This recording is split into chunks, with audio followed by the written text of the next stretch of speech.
Today, let's meet attenuata agave, also called foxtail agave, swan's neck, or lion's tail for its curved stem. We first discovered it in Christmas 2012 near Santa Barbara when we stopped at Our Lady of Mount Carmel Church in Montecito to use their restrooms. We were amazed at the sight of so many agave with curved long necks around the church grounds. In August 2015, we picked up these agave plants, our third batch, in Santa Barbara. Their owner, Lisa, had posted a Craigslist ad for free hollyhock seeds. On a hunch, Lena asked if she had agave too, because it grows wild around Santa Barbara. And sure enough, Lisa did have some to give away and let us take 10. We immediately planted them in plots and kept them in the garage during a frosty winter here in Northern California. In spring 2016, we planted the best-looking 10 agave plants in the front garden to replace severely frost-damaged plants, which we moved to the side and back of the house to help them to recover.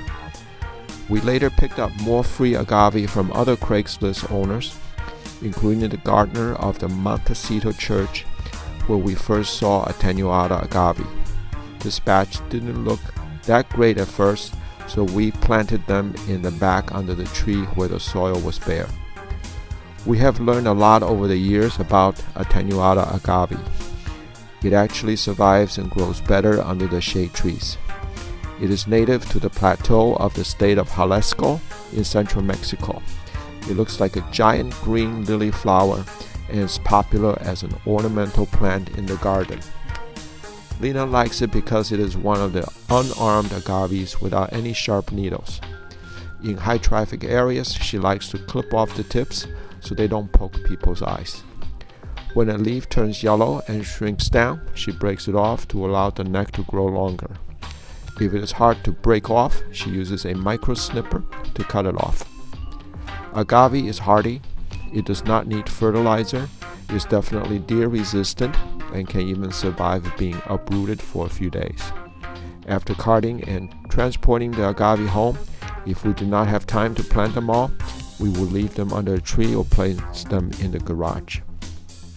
For planting, we originally bought special cactus soil.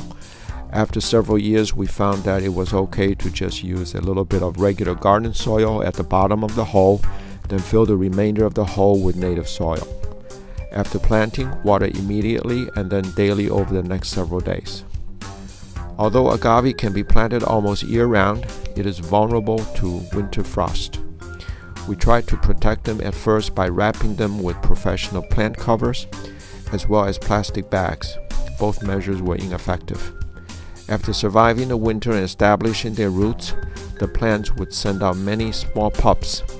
It is easy to pull or cut the pups from the main plant and then replant them. Once established, attenuata agave is tough and requires very little care. The tenacious nature of this plant and its beauty gives Lena a lot of satisfaction whenever she looks at her garden.